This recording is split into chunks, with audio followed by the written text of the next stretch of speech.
Hi guys, இந்த காலங்காத்தால பனியில் நான் எங்கே போகிறேன்னு பார்க்குறீங்க. என் பூனையான சிம்பாவுக்காக பொரி வாங்க போகிறேன் கைஸ். ஆமாங்க கைஸ், எங்கள் வீட்டிலேருந்து பஸ் ஸ்டாண்ட் வரைக்கும் ஒரு பொரி வாங்க போகிறேன் கைஸ். அப்படியே அம்மா பிஸ்கெட் கேட்டாங்கன்னு வாங்கிட்டு வர போகிறேன் கைஸ்.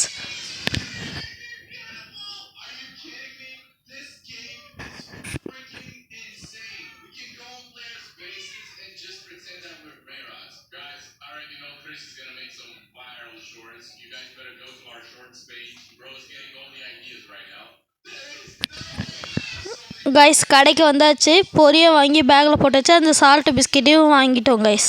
இப்போ அடுத்து முட்டை கேட்டாங்க, முட்டை வாங்க போகிறோம் கைஸ். கைஸ், முட்டை கடை மூடிருச்சு கைஸ். மறுபடியும் வீட்டுக்கே நடக்கிறோம் கைஸ். நம்ம வீட்டுக்கு வந்துட்டோம் கைஸ். நம்ம வாங்கின சால்ட் பிஸ்கெட் எடுத்து அம்மா கிட்ட தந்துட்டு அந்த பொரியை தூக்கி போட்டு பிடிச்சி சிம்பாக்கிட்ட காட்டினா, ஆனால் பொரியை தானான்னு கேட்குறாங்க கைஸ். நம்மளும் பொரியை பிச்சு அவன்கிட்ட போட்டோம் கைஸ். பாத்திரத்தில் நல்ல பசியில் இருப்பான் போல், நல்லா சாப்பிட்டான். இதோடு இந்த வீடியோ முடிஞ்சிருச்சு கைஸ். லைக் பண்ணுங்கள், ஷேர் பண்ணுங்கள், கமெண்ட் பண்ணுங்கள். நம்ம வீடியோ பிடிச்சிருந்துச்சுன்னா மறக்காமல் சப்ஸ்கிரைப் பண்ணுங்கள். பாய் பாய்.